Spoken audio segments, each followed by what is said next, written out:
I have friends that their parents never said "I love you," and I'm like, "What?" I have a friend that one time when my mom was we were leaving, I was leaving my mom, I was like, "Okay, mom, have a good trip home. I love you." And then she said a little something, and I said, "Okay, I love you." And she said, "I love you." And then they left, and my friend who was with me was like, "Do you always tell your mom you love him?" I go, "Of course. You don't?" My dad never told me he loved me. Yeah. I was like, "What?" And he goes, "Oh, I knew he loved me, but he never said it." And Yeah. he got a little choked up. And I was like, when we're like 25, 26 years old. And I was like, "Man, you better go call your dad and tell him you love him right now. He might not be around tomorrow." Welcome to The Climb, where I help Christian men live fully, lead boldly, and leave a legacy that matters. I'm your host, Teko Bailey, husband, father, life coach, and your guide in the climb. Whether you're navigating fatherhood, building a business, or simply longing to live more purpose, this is a space to rise.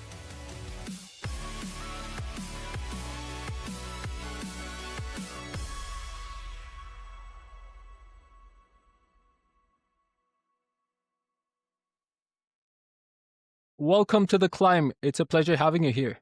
Thanks for having me, man. It's finally good to see you in person.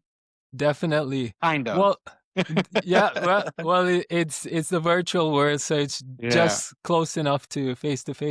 You're a island boy from the island of Lanai. Are you named after Lanai? So my middle name is Lanai. I got the name when I started in radio when I was 16. Nobody at the radio station met anybody from the island of Lanai. So one of the famous DJs there would call me, "Hey, Lanai boy." "Hey, come Yeah. over here, Lanai boy." So he called me Lanai boy on the Come radio, on. and then it just stuck. Everybody started calling me that. So when I got 21, I dropped the boy. Come on. It's good. Well, you definitely represent the island well, and Oh, thank Hawaii you. in general as well. You have an extensive background in a mix of experiences. You're an entertainer. You're also the is it Emmy Award winner? Do I have that correct? Of the food truck show. The Well, the food truck, I won the food truck race. The Emmy Award came from a documentary aha, um, Andrew Tran and I made called Ramen Yokocho. And then we did another documentary about poke, and that got nominated for 4 Emmys. So, yeah, it's just an award. come It, on. it's it's in my closet. Is that with Anthony Bourdain? No, Anthony Bourdain I did his show before I won the Emmy. I was lucky enough to hang out with him, and he had invited me to host the show with him. So I got to take him Nice. around Hawaii for a week. Come on, well, that's good stuff right there. Yeah. Lynette, you take me back a little bit to some of the early days. What inspired you to get into some of the things you do, like your food show?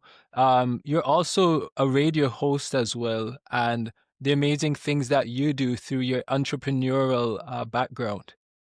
Yeah, when I was a kid growing up, my mom always said you have to try everything because you don't know what you don't want. So like she made us Come try on, every sport, even and then we found out if we weren't good at it, then we didn't do it. She made us if we played band to see if we were musically inclined. None of us were. I have 4 brothers. She made us try all the different instruments just to see, because you never know, right? If you don't that's try, right. you don't know if you're good at it. So I really commend her. Hats off to her for that. And by the time I was in high school, I had that attitude or mentality that I wanted to try everything. And I was a huge radio fan. Like growing up on Lanai, there was 30 in my class, and I was trying to work to get a scholarship to play volleyball. And that's how I got off the island. And we grew up very poor. We grew up on welfare. There's 4 boys, and just my mother raised all of us. Didn't have a father. So when you get into that sense, or when you're into that type of environment, you really start dreaming a lot. You start, Come on, man, I wish I could do this. I wish I could do that. And my mom always said, you don't have to wish for it. Just go try and do it. that's If the right. worst thing that's going to happen is you're going to fail, but failure is okay because it's a lesson. So I always took that to heart. So when I moved to Honolulu on this volleyball scholarship, a good friend of mine was a famous DJ, and I would always tell him one day I would like to try to be a DJ. And I did. I started doing it, and after 1 year, I got good at it, and I didn't show up to school, and Yeah. my mom was pissed, you know, she's like, "Hey, you got this free ride to school," and I said, "Mom, I'm going to school for communications. I got the dream job already." That's right. She was mad for a couple of years, but she also knew that if there was something that I wanted to try or do, she would never hold me back from it. So Yeah. she found the balance anyway. So I became a DJ at 16. By the time I was 18, 19, I had the number one show with a couple of other guys. And we created a parody group and we started singing and rapping and it was all parody music. And my career really blew up then because I started interviewing all these big celebrities from Mariah Carey to Eazy-E, Boyz to Men. I got the opportunity to interview some big celebrities in my time. And at the same time, I dabbled in television. I was doing TV commercials and some TV shows. And that's how the TV part came to play. You know, when you get a certain age, you can go to auditions and you can go do stand-up comedy whenever you want, but then you get into relationships and then you have kids, the playing field changes. So Absolutely. I wasn't going to as many auditions as I wanted to, and I noticed that I started not getting as many gigs that I wish I had. So I said, you know what? I'm going to create my own shows. So I started creating my own shows. I did a show for Fox called In Tune, and I was hosting that show for a couple of years, and then it led to another show, and it led to another show, and then when I met Bourdain, we were sitting down one night and I was telling him some history about Hawaii, and he said, "You know, you got to share those stories. Yeah. It's important that you share those stories because other people are going to start sharing those stories, and they're your stories. So you need to tell your story." And That's right. it really hit me. So I was a huge fan of cooking, and I loved cooking because I had to cook for my brothers at a young age. I started when I was 12. My mom had 4 jobs, so she said, "Hey, you gotta cook dinner for your brothers." So, my 4 brothers became really good cooks as well. My 3rd brother became an amazing chef. You know, he worked for Steve Jobs, Charles Barkley, and all these big names, and it was kind of a silent, private, thing that I liked to do, and it was to cook. Then the Food Network came along and the Great Food Truck Race opportunity popped up and we won. At that same Wow. time, my cooking show became available in a sense of I had these 2 partners and they were like, "Hey, we want to do this thing," and you would host it. So that fell into play. And then Bourdain fell into play. So everything started being based around food and cooking. And then I started doing things for CNN in Asia and the Philippines, and then it just snowballed from there. And here I am today, 22 seasons later with Cooking Hawaiian Style, which by the way airs in Canada. Oh, And then I started a travel show because I took a film crew with me on my travel club.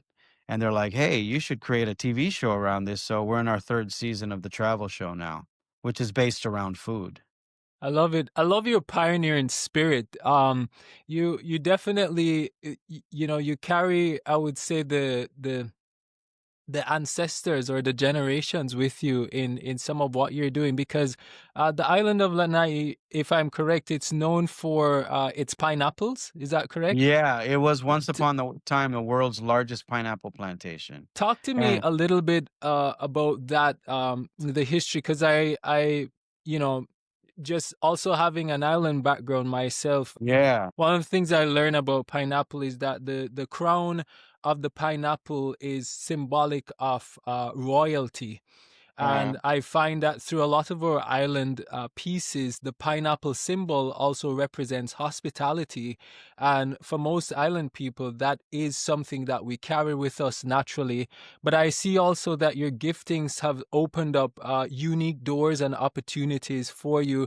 Take me a little bit back into history of just how pineapple uh, represented Hawaii and maybe some of the things that people wouldn't even know about the islands of Hawaii today.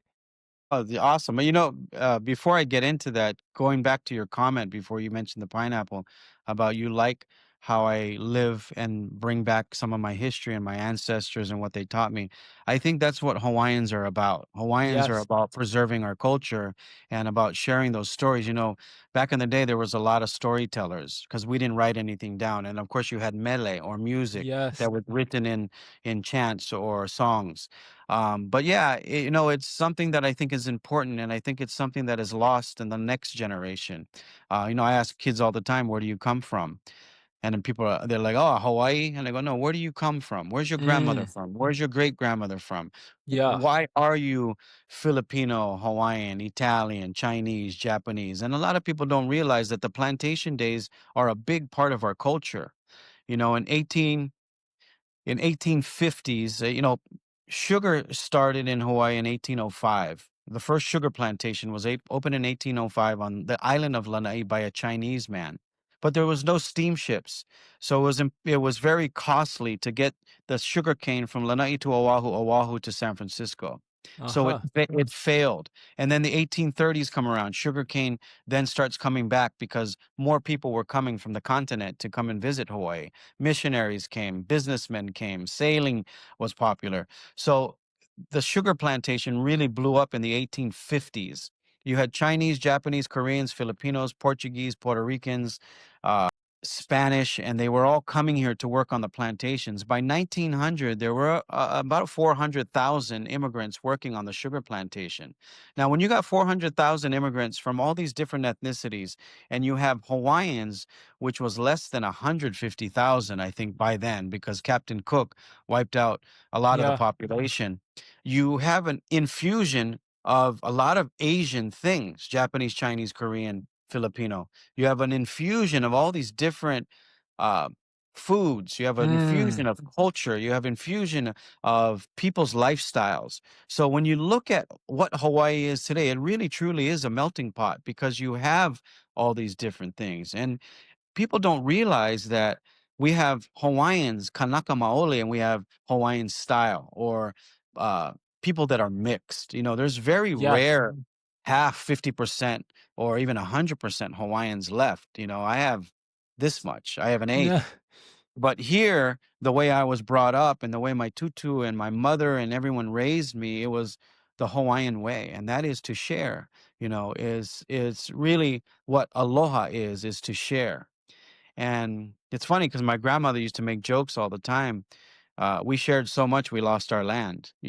Wow. Um, but pineapple didn't come into play until the early 1900s. And everyone that came to work on the sugar plantations, that first generation, it was really about coal. It was about sugarcane. Pineapple was introduced to us by Sanford Dole. It Mm. was it was actually even before that. A guy by the name of Francisco Marin, and I'm getting his whole. He has a longer name, but the short name is Francisco Marin. Introduced all these different things like coffee, pineapple, different fruits to the king, and the king fell in love with him, and he became part of the cultural aspect, Yeah. agriculture aspect of Hawaii. Yeah. So pineapple was introduced. Francis Dole is the businessman who started it. Before Hawaii became a state, he bought the island of Lanai. I don't know Mm. for how much, but Lanai and Niihau are the only two islands that were actually bought by outsiders. He bought the island of Lanai, started growing pineapple. It boomed. It became the world's largest producers of pineapple. I actually picked pineapple. My mother picked pineapple. My grandparents picked pineapple, and my great grandparents picked pineapple and sugarcane. Excuse me. So that's when the explosion happened. They needed workers to come and work on Lanai. So that's where my grandparents were recruited from Pu'unene, Maui. So they were Yeah. from Maui. They moved over to Lanai, and that's where they started their family. Um, Pineapple is an interesting fruit because you need a lot of water. And the reason why they didn't allow pineapple at the beginning was sugarcane takes a lot of water. It takes about Oh yeah. one ton of water to produce 1 pound of sugar, if I'm not Yes. mistaken. Don't come at me in the comments. But No worry. sugarcane um, was, obviously our huge export. And then pineapple comes into play, like I mentioned, and pineapple then becomes the huge export. it's an interesting fruit, pineapple, because it's tough. It has thorns on it. Like you said, there's a crown on it and there's little pokies on it. And I picked pineapple at 14 years old. Because we were poor, my mother said, "You got to help. You got to go to work." And that was what you did as a family. You went to help the family. There was no time for selfishness. Yeah. So I had 3 younger brothers. I went to the pineapple fields. You had to wear canvas and coverall and eye protection, head protection, because the plants had little thorns on it. You also had to seal your wrists with rubber bands, so the dust wouldn't get into your clothing, and the Mm. centipedes and the scorpions wouldn't crawl in there because that's where they lived, in the field. So it felt like 120 degrees Ooh. every day. Sorry to disappoint you, but there's no shade in the pineapple field. Exactly. Pineapple pineapples grow on a plant, on a That's bush, they don't right. grow on a tree. A lot of misconceptions about that. Yeah. So it's a very difficult job, number 1. It's a very tough fruit, number 2, but it is very tasty. I've done a bunch of different tastings on pineapple, and Hawaii seems to win every time. You know, Yeah. Philippines has great pineapple, but Philippines pineapple is from Hawaii. Our pineapple is from the Dominican Republic. Our pineapple is not Hawaiian. People think, and it's funny because we use the pineapple as a symbol of Hawaii, which I understand. It was a pineapple plantation, but it's not Hawaiian. So don't ask us to put it on pizza because Yeah. that's a no no. I don't care if it tastes good or not. The Pizza came Hawaiian from pizza. Italy. Yeah, pizza came from Italy. Pineapples came from Yeah. Dominican Republic. It didn't come Oh from man, Hawaii. you're Uh, mashing it up right now. I'm calling all of you out that like Come on. pineapple. Yeah, and I don't think the Canadian bacon came from Canada either. Yeah. Yeah, I could be wrong, Well, but anyway, yeah. So pineapple's a big part of my life because it made me who I am today. Now, what does that mean? It made me tough, number 1. yeah. Number 2, it made me appreciate what I have today because it's such a tough job. It's so difficult. I am overwhelmed that my mother made me pick pineapple. Now, if you Yeah. were to ask me that during that time, I was pissed at my mom for making me pick pineapple because it was so hard. It was so difficult. You had to wake up at 4:30 in the morning. You had to be at the yard by 5. You were picking pineapple by 5:30 because it was so hot. The earlier you started, the The easier it better it was. is. Yeah. By the time it got to 9:30, 10 o'clock, you were dying. You were literally dying. When you ate lunch, you ate on a dusty field under the truck because there was no shade. Wow. You worked with 12 of your classmates, and they called you a gang. And you worked in that gang for 8 hours a day, and you really learned the value of money because it was so tough. I remember getting my first paycheck. I got paid $3 an hour. I made $98, and I asked my mom, "What is FICA? What is the IRS? How come they took all my money out? They Yeah. took like, they took like $50. I should have had Yeah. 150, not $98." Exactly. And I remember she said, "Son, you just learned what life was about and what money is." Come And I on. was like, like, that's it? That's the answer you're gonna give me? But it really taught me who I am today, and that was I'm not afraid of work, number Yeah. 1. I tell people, if I didn't try it, I wouldn't know what work was. If my Yeah. mom didn't make me do it, I wouldn't know what work was. The kids today, you got it easy, man. You want air condition, you wanna work on a IT as an IT specialist, you wanna work in the I get it. We've made life easier for you, but you Come also got on. your problems. Well, I love how you weave the family and history and just the different cultures together because, um, like we say in Jamaica, out of many we are one people, Yeah. and I see that similarity in the history of what's happened in Hawaii over the years. And food is always such a unique expression of cultures because when you eat the poke or you eat go to the luau and you eat some of the good food and you eat some local food and it's just like, wow, what's in this, what flavor, what spice, what's there, you taste something but you don't know what exactly is there. And I just love that melting pot of how it comes into the food. But again, you say, it is true that Hawaiians really do preserve your culture. I think Hawaii is one of the first place I've lived in where um, you have preserved so well the history of your guys' culture, and you try very well to protect that and protect the history, and that's something that I really appreciate, as you guys do. I see perseverance as a hallmark in your life, just how you've Yeah. gone through the pineapple field, and your mom pulled you at the time. It didn't make sense, but you can see it now in your work. You can see it now in how you approach life, and do certain things. Again, that same pioneering spirit. What would you say was one of the biggest season of challenge for you, even though you've been through some of those, whether it's in your fatherhood or moving into business as an entrepreneur? Man, there's so many answers for that. My father, I think, it was a very negative on my life for a long time, but I see that if he stayed in my life, I would have went a different way. I would have went a different path. So in ways, I thank him for what he did. Obviously, I thank my mother for giving me a hard life, and she was a strict woman, and I love my mom's Wonder Woman. Yeah, She's like the mayor of Lanai. Everyone loves her. come on. All my relatives send my cousins to her for the summer to straighten them out. She's like, That's right. she works with troubled teens. That's why. So she knows how to work with kids. But to answer your question, there were so many hurdles in my life. I have not in any way got to where I want to be. And people always say, "What is your definition of success?" What is your how do you know you've made it? So I got a long ways to go, pal. Yeah, I have not gotten to where I want to be. I am yes, doing the things that I want to do. Don't mistake that. I think success is when you can wake up whenever you want. that's Because right. That's if you right. can wake up whenever you want and you're Yes, okay and you have a roof over your head and you're eating, that is success to me. And that's my personal opinion. It's not when I was in my 20s, it was about how big my house can be and how much money I have in the bank. That has changed dramatically. Um, I think what changed, when you talk about to answer your question, I think it was having a kid.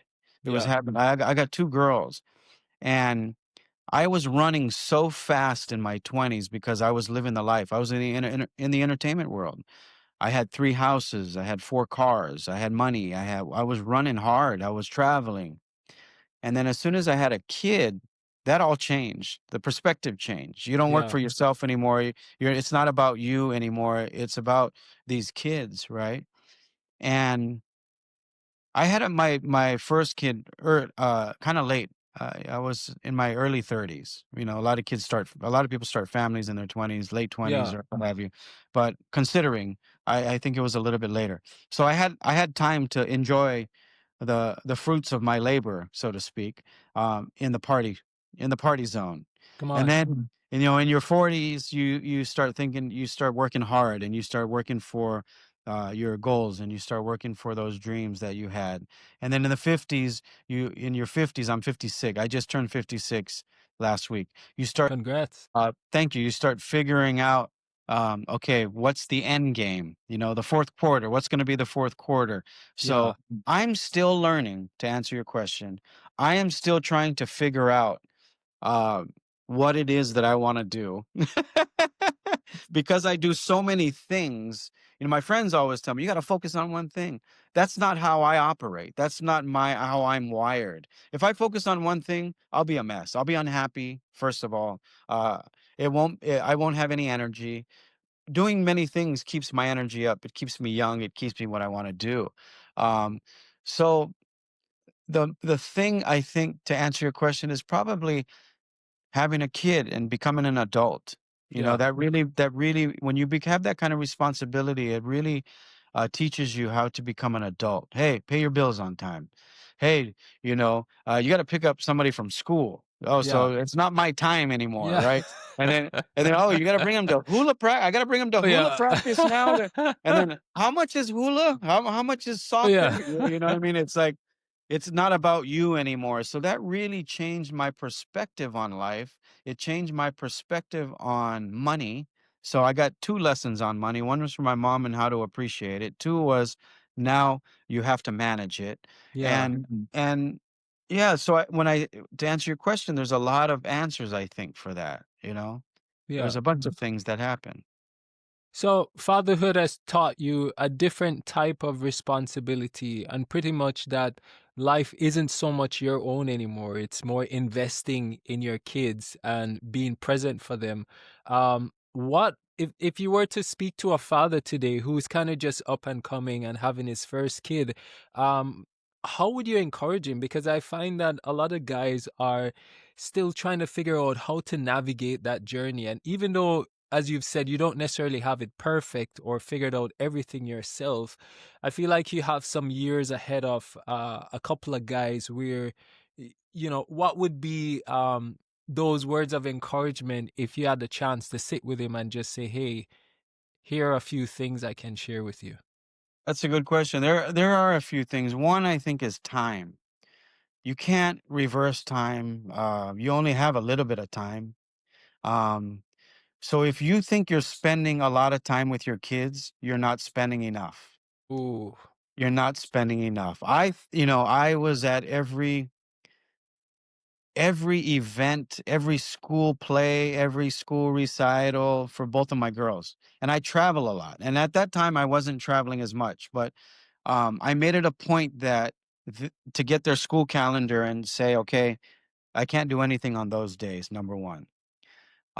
Because I never wanted them to say that I wasn't at their event or school play because yeah, I held that against my father for a long time. Like, yeah, you see those videos of the kid playing in the movies and they're looking up at the stands, where's my mom, where's my dad, you know? yeah, That's important to a kid, your time and the attention that you give to them.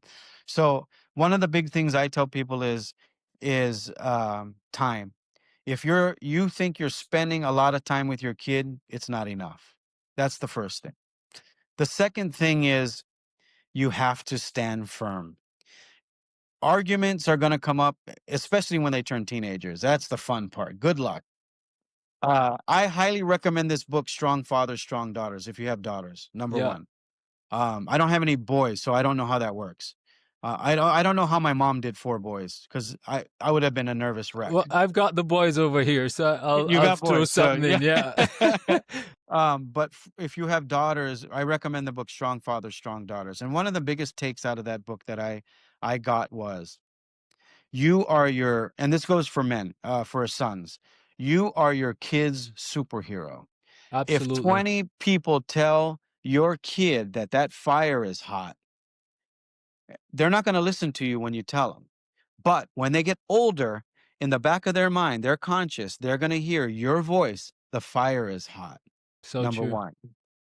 Number two, how you talk to your partner or your wife or your girlfriend or whoever it is that their parent is how they're going to accept being talked to when they find their relationship.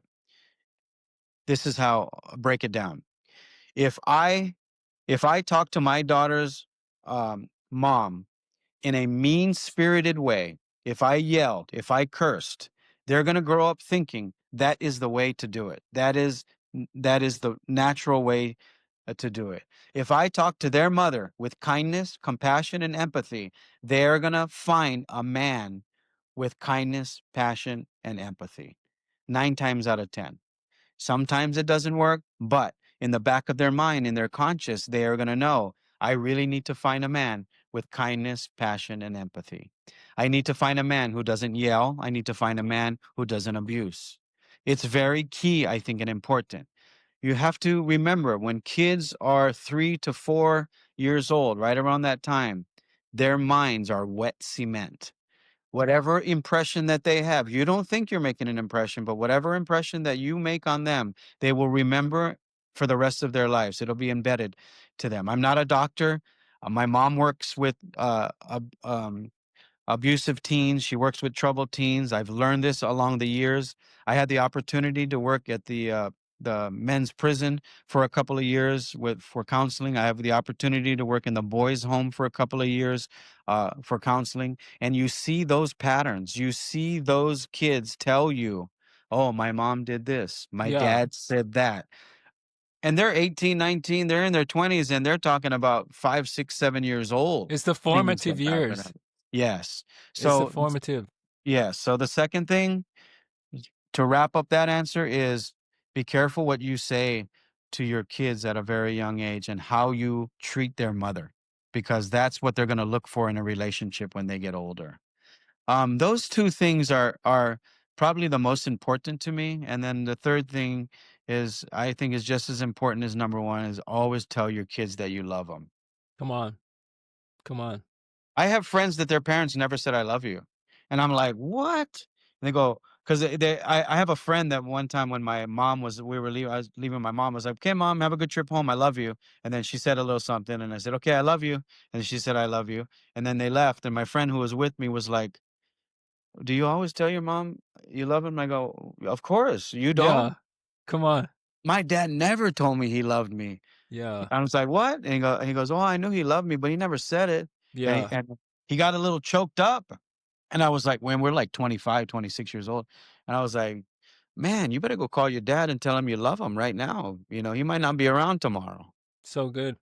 Yeah. So good. No, I think those things make a huge impact on shaping our kids' lives. And it goes with us in our adult years and into our marriages. And I mean, you couldn't have said it better. The way how you talk to your spouse or your partner, it's so important because that's like we are the first examples and models that our kids see, and Yeah. they receive whatever we model, they accept that as, oh, so this is how you do it, you know? Yes, And exactly. it's kind of hard to retrain that as Yeah. time go by. Y- And I just want to say on a side note, I am not perfect. I am not the best communicator, and I am in the communication business, and I'm constantly learning and trying to be better.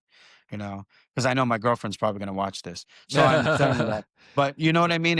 No one's perfect. Well, It's no just one is. it's what I'm trying to work on as well. No, You know. no one is, and I think we don't have to be perfect to want to move in those directions. I think Right. everybody, when we have the right tools or know how to use it, it helps us to become better people. And I think if we had more guys like you around, sharing and talking and doing what you do, I think a lot of us would benefit from some of those experiences, whether it's mistakes that you made or Yeah. things that you've done really good. And so I appreciate you sharing what you've shared. Talk to me a little bit about music. Hawaiian music is good music. We got the Jawaiian, we got the native Hawaiian music, and a bunch of others. What are some of your favorites? And let me hear your thoughts on just the music scene as you've been in the entertainment world for a bit. Man, I've been around music my whole life. I love music. I wish I could sing. I wish I could play an instrument. I can't. I can talk on the radio. That's about it. Come on. Being in radio at 16 until now, I'm still on the air. I'm on in Tokyo. I'm on here in Hawaii every afternoon. Um, I can't get away from it. It's in my bloodline. I just love music. I love supporting local artists. You know, a lot of people don't know I created a couple of radio stations. My biggest feather in my cap, I think, and I don't talk about it all the time, is Island 98.5. I got the opportunity to create that station from the color, the name, the phone number, um, to the genre of music and everything. And it's really one of my biggest accomplishments, I think. And it was purely to help my friends who were musicians. There was one radio station playing island reggae music here in Hawaii, and they were the king for years. And I had total respect for them because I listened to them growing up, which was KCCN FM 100. And I went to Tower Records one day, and there was rows and rows of island music. There was probably one, two, three, 4 rows of island music and CDs and cassettes at the time. And there was a billboard on top one of the aisles, and it said KCCN FM 100 Top 10 Artists. And it had the top 10 artists, which all were awesome. People don't understand in radio, you can only play 13 songs in an hour. Your playlist is only this big. And that means the average person listens to the radio in their car for 20 to 40 minutes. Yeah. If you only have 13 songs in an hour, you only have 20, 30 minutes of their time. You're only going to play the most repetitive songs. When I say repetitive, they have to have a big hook because you want them to listen to the song. So I always tell musicians, try to have a good hook to the song if you want radio play. Now, times are different today because you have Spotify, you have all these streaming platforms, so you can do basically whatever you want. I'm just talking about radio play because people don't understand how the radio works. There's a science behind it. They've done many of tests behind it. People only listen 20 to 40 minutes in their car because that's how long their drive is. People will not listen in the they will not read the newspaper in the shower. They will not watch TV in the shower, but they will listen to the radio in Yeah. their car. They'll listen to her in their car. So this is where these studies have been done. The other thing is, if you're not playing a hooky song, 9 times out of 10, you're not getting airplay because the hook is what makes people sing along to the song. So that's how you get them to listen. They have Arbitron ratings, they have written ratings, they have all these ways to get the ratings. They also do what we call music tests. They're auditorium tests, and they'll auditorium test artists and they'll rate them. And that's how we also choose music for the radio. So going back to KCC and FM 100, they're only allowed to play an X amount of radio. If they were to play every artist, people would tune out and not want to listen because they're like, "Oh, what is this?" Skip the station. Yeah, I don't like this. It's not catchy or whatever, they wouldn't listen to it. So there was an opportunity and a window to open 98.5. So we opened Island 98.5. It took me about 4 years to open, and I played everything that KCCN wasn't playing. Come on. So it created a movement with 150 new artists to tell 150 of their family members and 150 new of their fans, hey, I'm on this radio station. So we went from last place to first place in 1 year. Wow.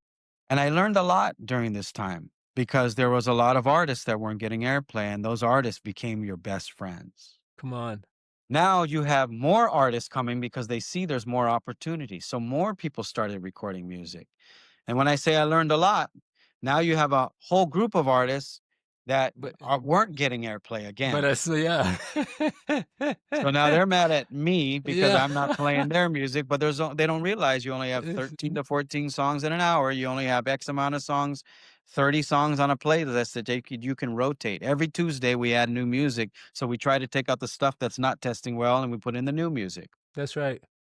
So, and some of these people are my friends, and you have to try to explain to them how this works. But you got to understand, every musician that makes music, it's the best music they ever made, and it's the best music in the world. So I always ask my friends that make music, hey, when you make this song, does it need radio airplay? 9 times out of 10, they'll say no, because it's such a good song, everyone's going to listen to it everywhere else. It's So I good. said, don't worry about the radio then. You just play it wherever you can. If it gets a lot of spins on Spotify and all these other platforms, the radio station will pick it up That's because good. radio stations only play what tests well and what the mass wants, not what this person. The best way to explain it is you can have 1.8 million people on the island in the state of Hawaii. You can have one nightclub, and that one nightclub will be busy with 3,000 people, right? 3,000 people out of 1.8 million people is not a lot, 0.00001%, right? I always say people who go to the nightclubs are the most hip people. Yeah. They're the most up to date with music and trends, right? You're only catering to 3,000 people. You have to try to cater to 1.8 million people to listen to your radio station. So I am more about the science of radio, more about the science of music and how it gets played, and et cetera, et cetera. But when you talk about music, I love all types of music. Some of my favorite groups, The Green. I'm a huge Bob Marley fan. Come on. I also love old school hip hop. I love Bubba B. Um, I love Natural Vibes. I love Penny Dean. Um, there's a bunch of artists that haven't breaking out yet, but have been around for 20 years that I really like as well. You know, And I always try to help them. And when I say help them, I play their music in Japan, because it's a little more laid back, and you can play more music that's not mainstream. Um, yeah, there's a lot of local artists that are in Hawaii that I play their music, and they don't even know, that Wow. I'm playing their music. And But yeah. what's the biggest music festival or event that happens on the island these days? Oh gosh, there's so many. There's the Holo Holo Festival that's like Yeah, 2 or 3 days. I used to do a show called the Bambucha, which was 2 days at the Waikiki Shell. We sell out every year, 8,000. The first night, 8,000. The second night. There are so many festivals now, and it's really cool to see the opportunities that the Kolohikais, the J Boogs, the Green, that they have now. And when I say that they have now, we didn't have festivals back in the day. We didn't have social media. So they have a bigger opportunity to expand the market, right? And it's really cool absolutely. to see, Glenn from Maoli is expanding the market into country.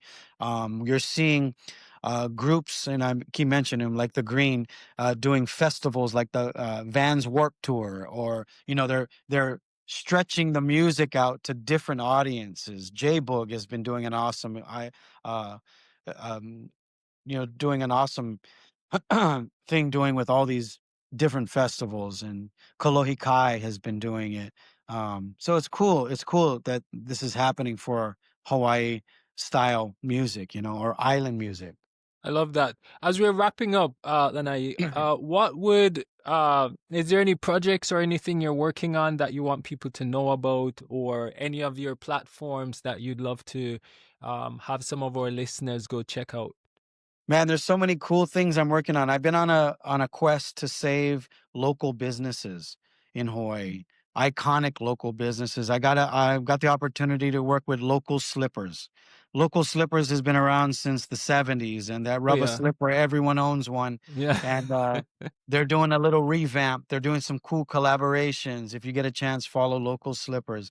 Um, I've been working on my travel show. I do food tours all over the world. If you want to come, you're more than welcome to come. I do about 15 trips a year. I'm doing to Spain. I'm going to Spain this weekend. I do Portugal. I've been doing Tokyo, Osaka, Korea, just really cool places, taking people on food tours. And I take smaller groups. I don't take big groups like the other companies. So I'm kind of finding my niche, nice, doing that. Yeah, I'm working on different projects. I'm helping different local artists get more exposure and airplay, trying to create collaborations with Japan with some of the artists. nice. Yeah, I'm just doing a bunch of stuff, man. I hate bragging about what I'm doing, but just look for me on Instagram or Facebook, and you can kind of follow That's right. what I've been doing. Well, man, it's a pleasure chatting with you and having you on the show. I think just your experience and your wealth of knowledge would inspire people out there with their dreams, with their ideas, and even just to push through some of the hardship that sometimes pop up and try to hinder us from taking the steps forward into what we're supposed to do. But I think you're a beacon of hope and light to so many people. Oh, man, And thank you very much. just want to say a big mahalo for joining us today. Hey, well, hey, thank you for what you're doing. Keep spreading all the good vibes, man. Yeah, man. There's so much trash on the internet. It Yeah. hurts me. It like hurts me to see people arguing with each other. It hurts me to see Hawaiians fighting with each other. You Yes, know, you can have an opinion, that's fine, but you don't have to be hateful. You don't, and I appreciate you sharing positive stuff uh, all over the internet. absolutely. Well, thank you so much.